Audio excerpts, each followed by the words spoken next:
Well, thank you very much. It's an honor to have the President of Ukraine with us. We've had a lot of good discussions, a lot of good talks, and I think progress is being made, very substantial progress in many ways.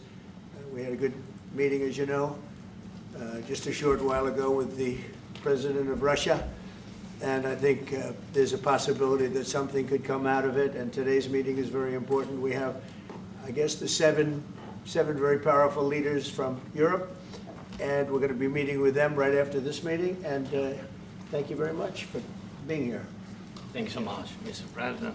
If I can, first of all, thank Please. you for invitation, and thank you very much for your efforts, personal efforts to stop killings and stop this war. Thank you, and using this opportunity, many thanks to your wife, First Lady of the United States. She sent a letter to Putin about our children, abducted children, and my wife, she, First Lady of Ukraine, she gave the letter. It's not to you, to your wife. Oh, I want it. Yeah. So we are saying this sensitive topic, yes, please. And thanks to our partners, and that you supported this format, that after our meeting we can have leaders who are around us, UK, and France, Germany, Italy, Finland, EU, NATO, I mean all partners around Ukraine supporting us. Thanks to them, and thank you very much for invitation. Thank you very much for being here. President Trump. Do you think it's fair? Yes, Peter, go ahead. Thank you, President Trump. So, President Zelensky, you say in a post on X today, Russia must end this war, which it itself started.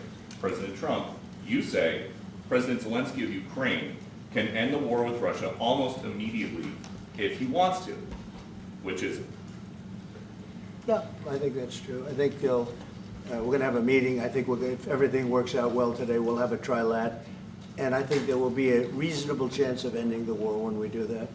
And is this the end of the road for American support for Ukraine? Is today's meeting deal or no deal?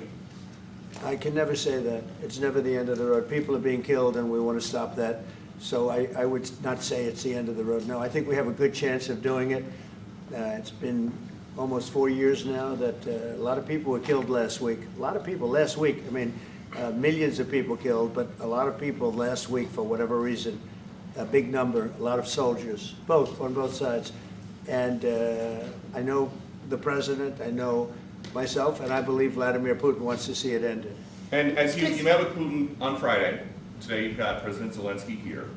As you listen to Russia and Ukraine, which side has the better cards? Well, I don't want to say that. I'm just here to be, look, this isn't my war. This is Joe Biden's war.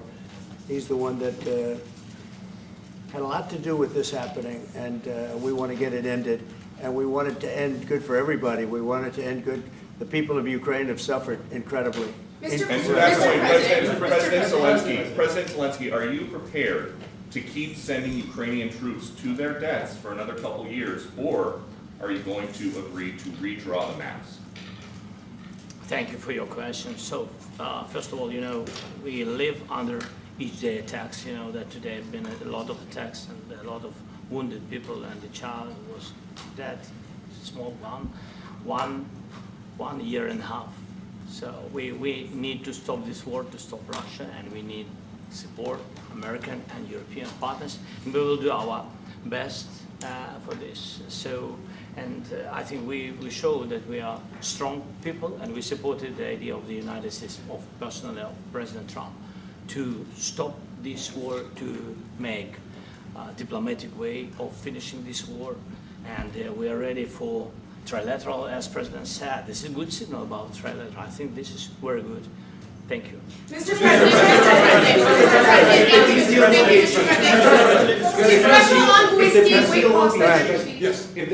if the peace deal will be achieved, are you going to be willing to send American peacekeepers to Ukraine? Well, we're going to work with Ukraine. We're going to work with everybody, and we're going to make sure that if there's peace, the peace is going to stay long-term. This is very long-term. We're not talking about a 2-year peace and then we end up in this mess again. We're going to make sure that everything's good. We'll work with Russia. We're going to work with Ukraine. And we're going to make sure it works. And I think if we can get to peace, it's going to work. I have no doubt about it. Your team has Please, talked go about, ahead. your team has talked about security guarantees. Could that involve U.S. troops? Would you roll that out in the future? We'll let you know that maybe later today. We're meeting with 7 great leaders of great countries also, and we'll be talking about that. They'll all be involved, but there'll be a lot of help. When it comes to security, there's going to be a lot of help. It's going to be good. They are first line of defense because they're there. They're Europe, but we're going to help them out also. We'll be involved. Mr. President, Vladimir Putin mentioned that the war will not end without addressing the root causes of this war. Have you had an understanding what are the root causes of this war? Well, look, the war is going to end. When it ends, I can't tell you, but the war is going to end, and this gentleman wants it to end, and Vladimir Putin wants it to end. I think the whole world is tired of it, and we're going to get it ended. It was, I've done 6 wars. I've ended 6 wars, and I thought this maybe would be the easiest one, and it's not the easiest one. It's a tough one. A lot of reasons for it. And they'll be talking about it for a long time, but they'll be talking about the others. Look, India, Pakistan, we're talking about the big places. When you look at, you just take a look at some of these wars. You go to Africa and take a look at that. Rwanda and the Congo, Republic of the Congo. That's been going on for 31 years. And so we've done a total of 6, and we really have 6, not including the fact that we obliterated, and it turned out to be a total obliteration, the nuclear as you said, the future nuclear capability of Iran. And this one, I think we're going to get solved also. I feel confident we're going to get it solved. Like guarantees or special envoys put forward.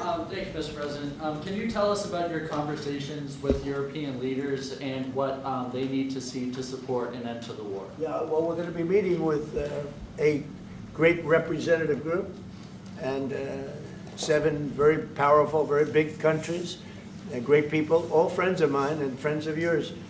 And we're going to have some suggestions made. They want to see peace. They would like to see peace. When did Russia? Go ahead, please. You said last In night the red, in the red. President Trump, do you think it's fair to, for Ukraine and for Russia to achieve a lasting and durable peace if Ukraine cedes its territories that Russia hasn't yet conquered? Do you think it's a fair peace for Ukraine? We're going to have a lasting peace, just to end. I hope it's going to be immediately. I hope it doesn't have to go on. And I think people of the whole world is going to be very happy when that's announced. Just Yeah, a please. follow-up. Mr. President, you posted on social media, Mr. President, a very touching letter from the First Lady, and the letter was hand-delivered to President Putin, and it calls for an end to the war, essentially, because of the children and the children's future. Why did the First Lady feel that letter was necessary? Was it because she believes that Mr. Putin is the aggressor in the war? Is a similar letter being hand-delivered to President Zelensky? So the First Lady felt very strongly. She's watched the same thing that you watch and that I watch. I see things that you don't get to see, and it's horrible. But when she's got a great love of children, she has a wonderful son that she loves, probably more than anybody, including me. I hate to say it, but she loves her son. She loves children. And she hates to see something like this happening, and that goes for other wars too. I mean, she sees the heartbreak, the parents, the funerals that you see on television. Always funerals. We want to see something other than funerals. No, she felt it was a beautiful letter. It was very well received by him, and she did ask me to say, she would love to see this end.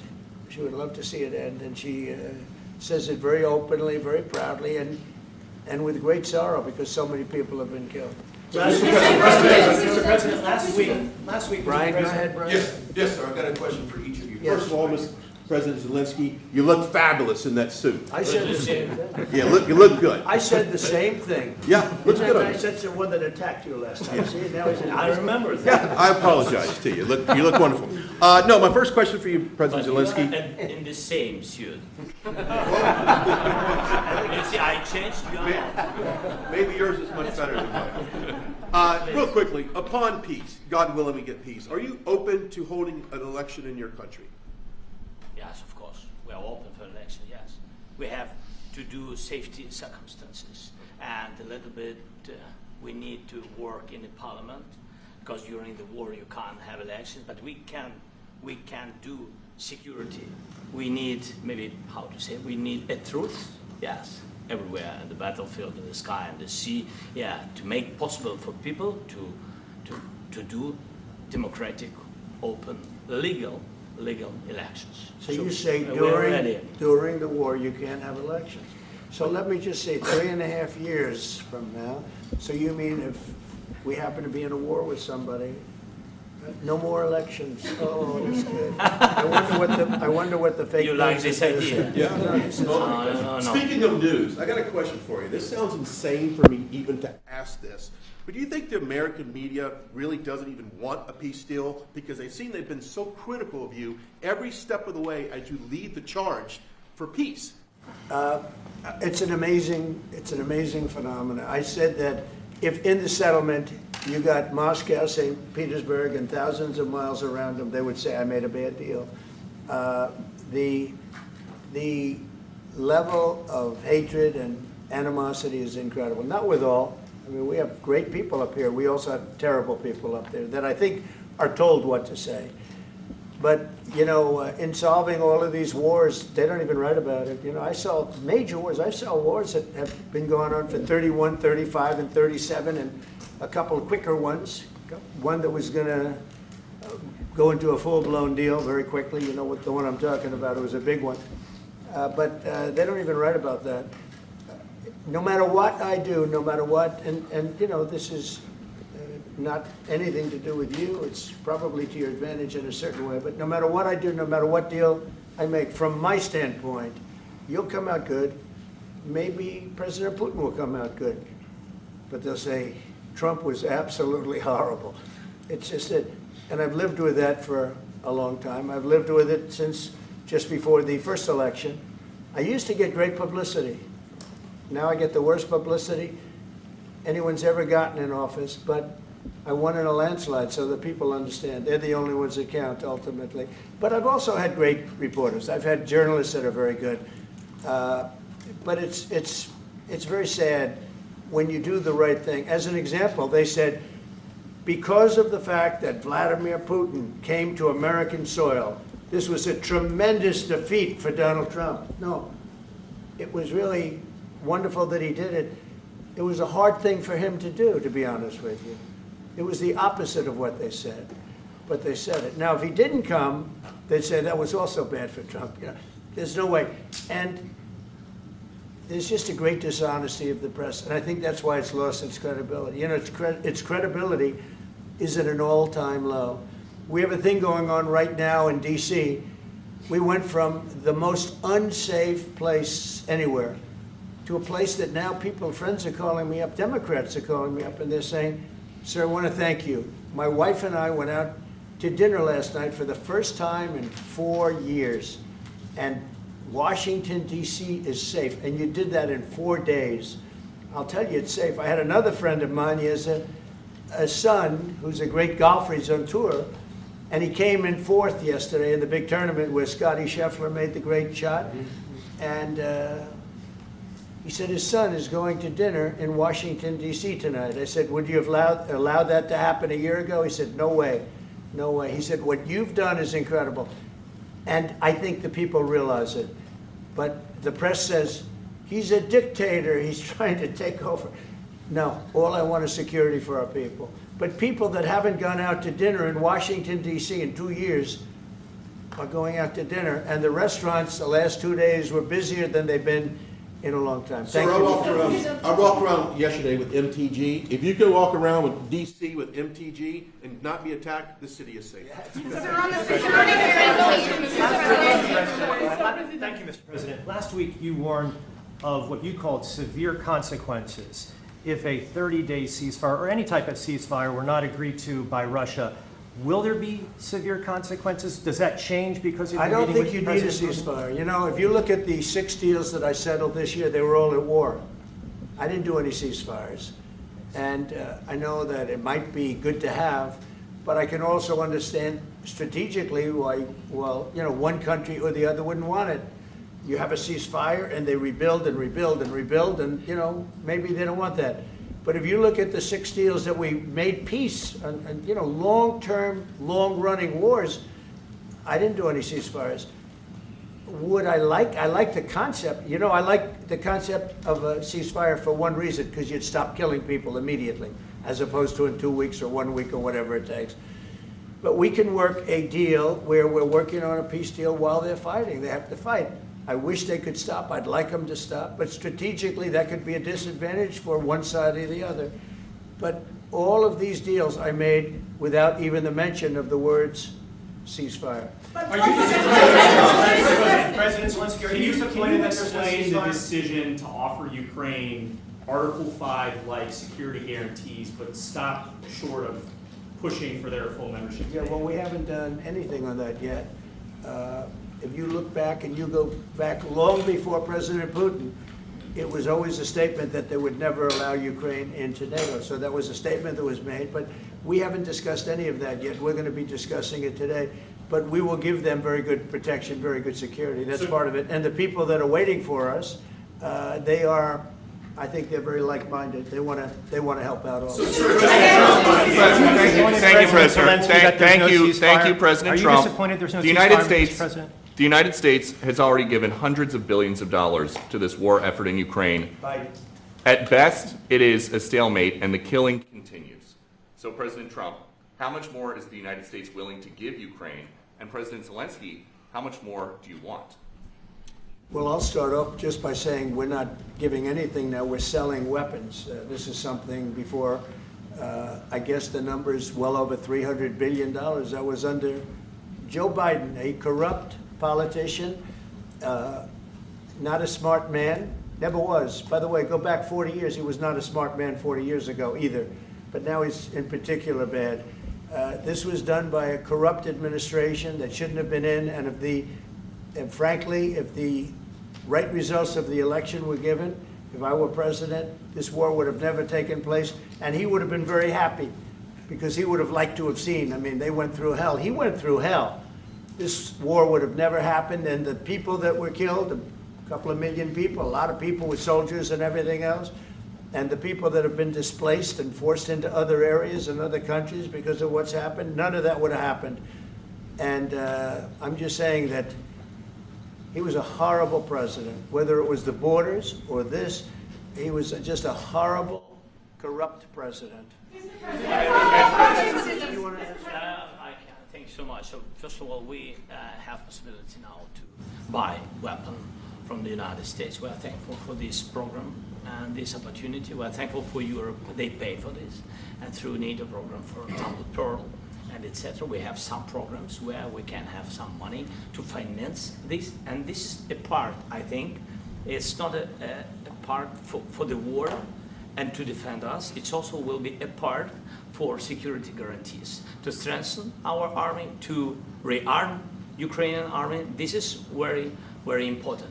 And it depends how much money we need to rearm. For example, the question of air defense, we spoke about it with President Trump, and I'm happy that we have now bilateral decisions and we work on it with production, American production. Nobody in Europe has so many air defense like Patriots, for example. We need it very much, and this is also about defending. I think the good news, we make the best military equipment in the world by far. You mentioned the Patriots. How good are they? Systems. We have systems, they're literally 100% foolproof.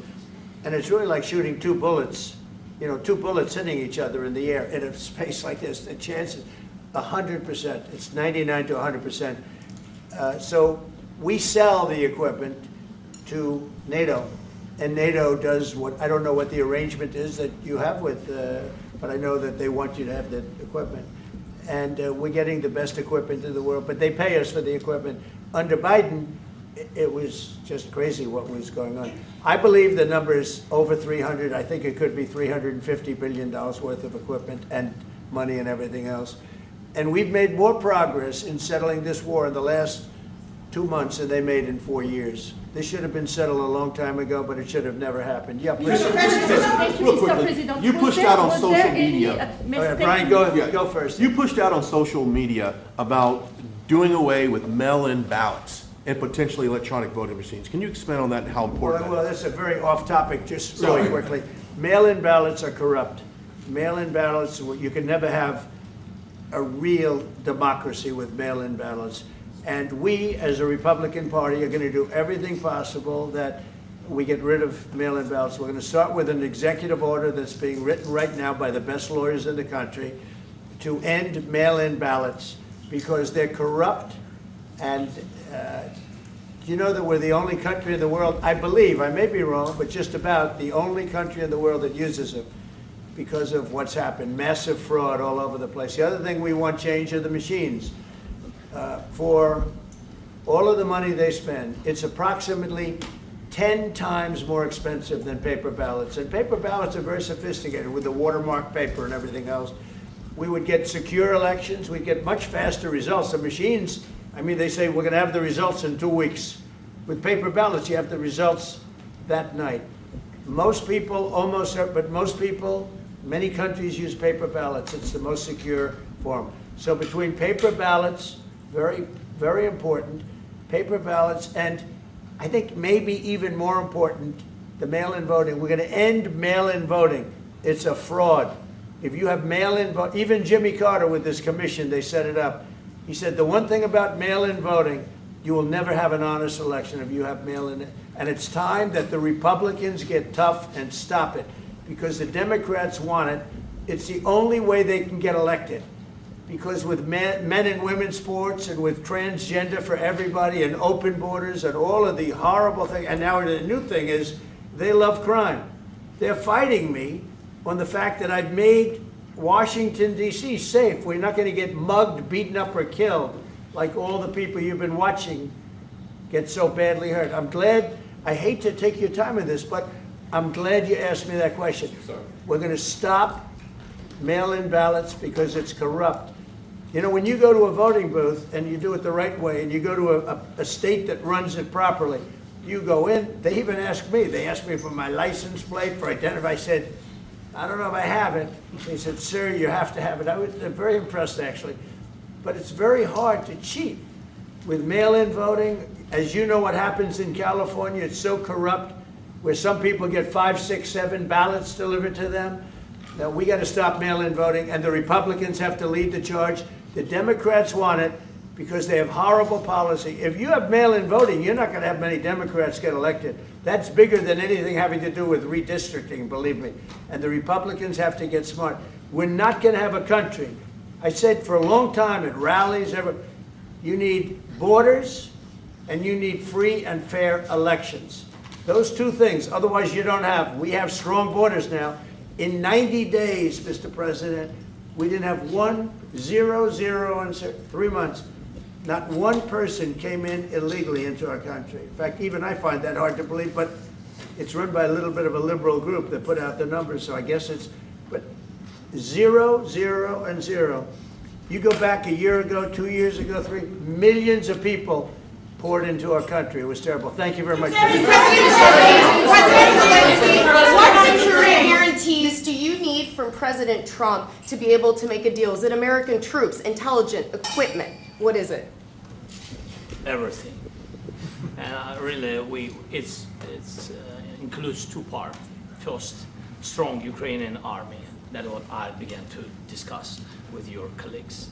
And it's a lot about weapon and then people and training missions and intelligence. And second, we will discuss with our partners. It depends on the big countries, on the United States, on a lot of our friends. And Mr. President, are you willing to commit American troops to that NATO-like protection in order to get President Zelensky to a deal today? Well, I don't know if you define it that way, but NATO-like, I mean, we have people waiting in another room right now. They're all here from Europe, biggest people in Europe, and they want to give protection. They feel very strongly about it, and we'll help them out with that. I think it's very important. I think it's very important to get the deal done.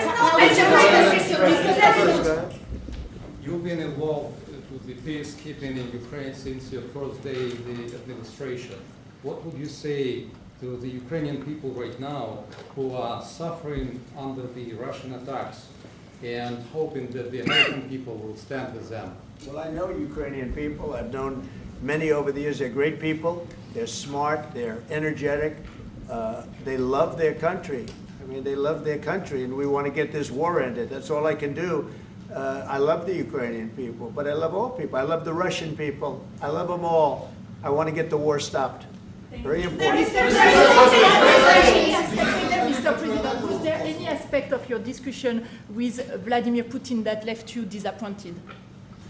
Look, we just spoke to, I was just telling the president, I just spoke to President Putin indirectly, and we're going to have a phone call right after these meetings today. And we may or may not have a trilat. If we don't have a trilat, then the fighting continues. And if we do, we have a good chance. I think if we have a trilat, there's a good chance of maybe ending it. But he's expecting my call when we're finished with this meeting. Thank you very much, everybody. Thank you. Let's go right on that way.